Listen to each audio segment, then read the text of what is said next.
சலீம், இன்னைக்கு hot topic நம்ம எல்லாருக்குமே தெரியும், உங்களுக்கும் தெரியும், நீங்களே சொல்லிடுங்க.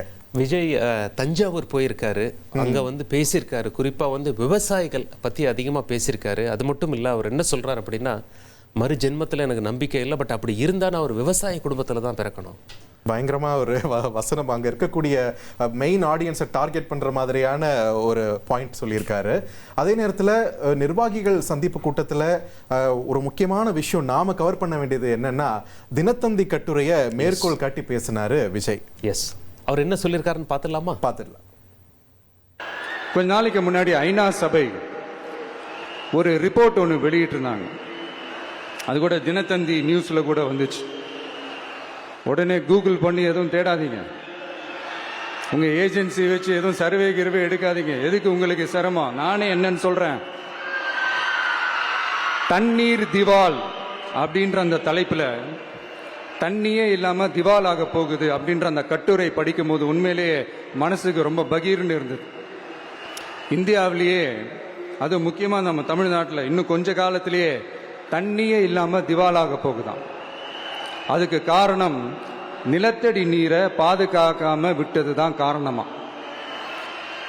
மண்ணையும் மணலையும் கொள்ளையடிச்சா பின்ன வேற என்ன நடக்கும்?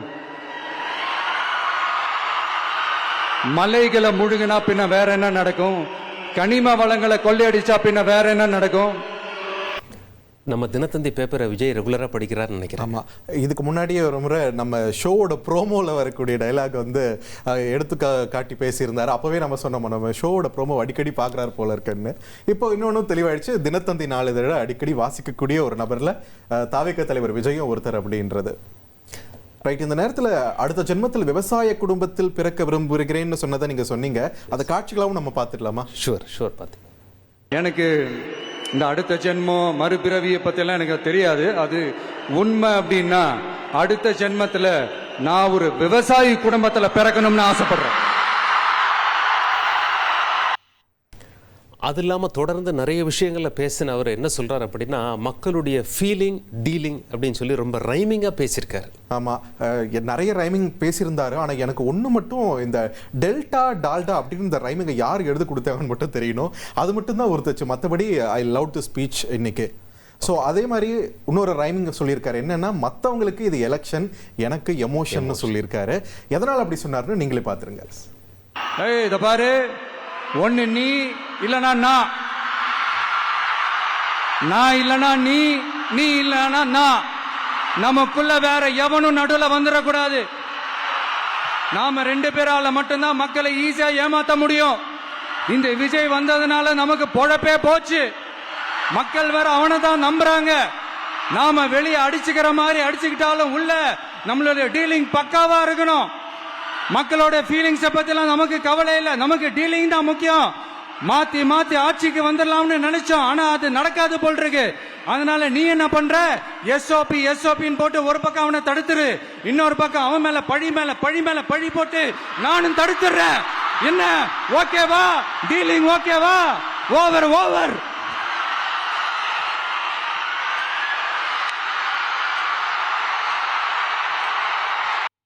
ஜனநாயகன் படம் பற்றி முதல் முறையாக பேசியிருக்காருங்க. ஆமாம், ரொம்ப நாளாக அவர் பேசவே மாட்டேங்கிறாரு, அமைதியாக இருக்காரு. அவர் படத்தை பற்றி அவர் தானே பேசணும்னு விமர்சனங்கள் வந்துட்டே இருந்துச்சு.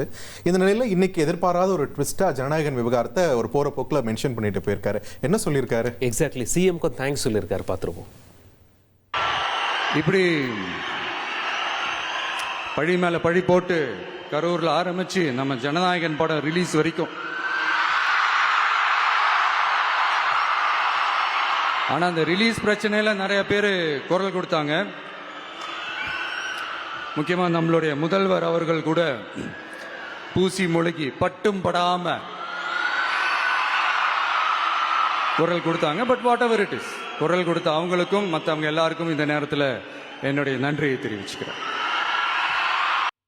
இந்த ஸ்பீச் வெளிவந்த உடனே திமுக தரப்புல இருந்து கவுண்டர்ஸ் வந்துருச்சு. முதல்வர் பட்டும் படாம பேசினாருன்னு நீங்க சொல்றீங்களே, நீங்க அதை கூட பேசலையே, உங்க படம் தானே, நீங்க ஏன் பேசல அப்படின்ற ஒரு விமர்சனத்தை டக்குன்னு அவங்களும் வச்சுட்டாங்க திமுக தரப்புல இருந்து. ஓகே, இந்த நிலையில இந்த ஸ்பீச்ல இன்னும் ஒரு இம்பார்ட்டன்ஸ் என்ன சொல்லி, எக்ஸாக்ட்லி இப்போ அவர் டெல்டா பெல்ட்டுக்கு போயிருக்காரு. ஸோ டெல்டா பெல்ட்டுக்கு போனவர் விவசாயிகளுக்கு எங்க ஆட்சி வந்தா என்னெல்லாம் செய்வோம் அப்படின்னு சொல்லி அந்த அனௌன்ஸ்மெண்ட்ஸ் எல்லாம் கொடுத்துருக்காரு. அதை வாக்குறுதிகள் லிஸ்ட் அப்டேட் ஆயிருக்கு. எஸ், ரைட், பார்த்துடலாம். 5 ஏக்கர் வரை நிலமுள்ள விவசாயிகள் வேளாண் கூட்டுறவு வங்கிகளில் வாங்கிய பயிர்க்கடன் முழுமையாக ரத்து செய்வதற்கும் 5 ஏக்கருக்கு மேல் உள்ள விவசாயிகள் வேளாண் கூட்டுறவு வங்கிகளில் வாங்கிய பயிர்க்கடன் 50% வரை ரத்து செய்வதற்கான சாத்தியக்கூறுகளை ஆராய்ந்து உறுதியாக நடவடிக்கை எடுப்போம். திமுக மாதிரி எல்லாருக்கும்னு சொல்லிட்டு அதுல தகுதி பிக்ஸ் பண்ணி பாகுபாடு காட்டி ஏமாற்ற மாட்டோம். எல்லாத்தையும் வெளிப்படையாக சொல்லுவோம். 2 ஏக்கர் வரை நிலமுள்ள விவசாயிகள் மற்றும் நிலமற்றவர்கள் குடும்பத்தில் யாரும் மாநில மற்றும் ஒன்றிய அரசு ஊழியராக இல்லாமல் இருக்கும் பட்சத்தில் அவர்களின் குழந்தைகளின் பொறியியல் மற்றும் மருத்துவம் உள்ளிட்ட தொழிற்கல்வி முதல் அனைத்து வகை படிப்புகளுக்குமான முழு செலவையும் அரசே ஏற்கும்.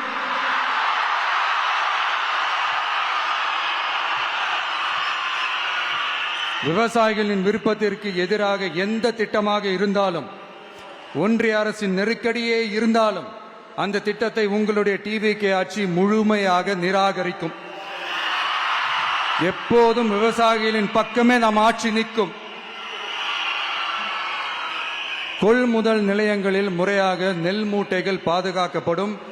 நெல் முளைத்து வீணாவதை பார்த்து கொண்டு நமது அரசு சும்மா இருக்காது. போதுமான கொள்முதல் நிலைய வசதிகள் ஏற்படுத்தப்படும்.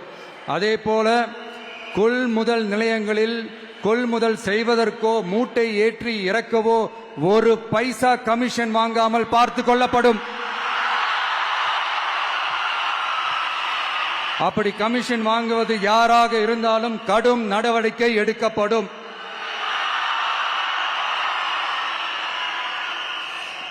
ஐநூறு ரேஷன் கார்டுகளுக்கு ஒரு ரேஷன் கடை என்ற வரையறை நிர்ணயிக்கப்படும். கிராமங்களிலும் எடையாளர் நியமிக்கப்படுவார்.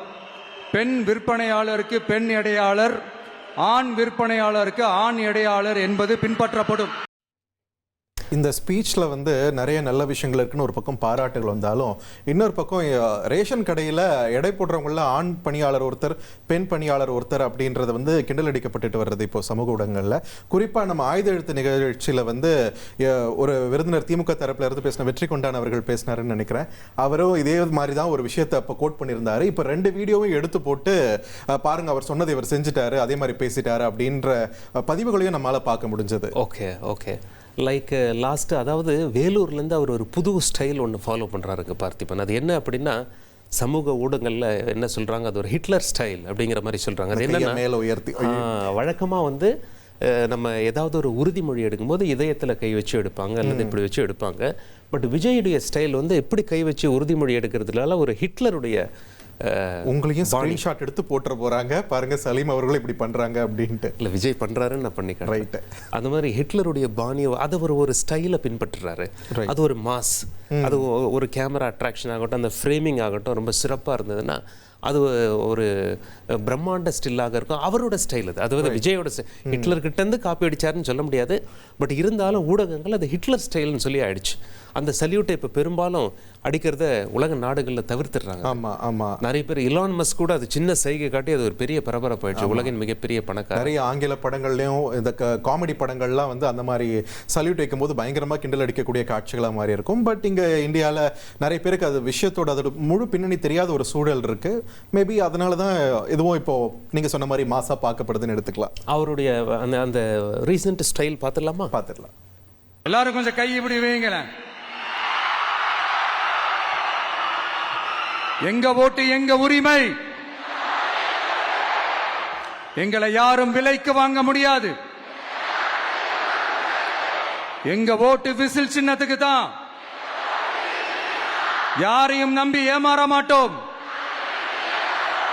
எங்க வார்த்தையிலிருந்து மாற மாட்டோம். இது நிஜம். தேங்க்யூ. எல்லாத்துக்கும் மேல மிக முக்கியமா வெள்ளூர்ல பேசும்போது ஒரு டயலாக் மறந்துட்டாரு. பட் இங்க சொல்லிட்டாரு தஞ்சையில. என்ன டயலாக்னு பார்த்துடலாமா? எஸ். என் நெஞ்சில் குடியிருக்கும் வேலூர் மக்களே, வேலூர்ல இதை நான் சொல்ல மறந்துட்டேன். சாரி, உங்களுக்காக இங்க நான் சொல்றேன். உங்களோட நான் இருக்கேன், நம்மளோட நம்ம மக்கள் இருக்கிறாங்க. இதுக்கு மேல என்ன வேணும்? கான்பிடென்டா இருங்க. நல்லதே நடக்கும். வெற்றி நிச்சயம். மீண்டும் சந்திக்கும் வரை நன்றி, வணக்கம். சலீம், இதில் என்னன்னா, போன முறை அவர் வேலூரில் பேசியிருந்தார் இல்லையா?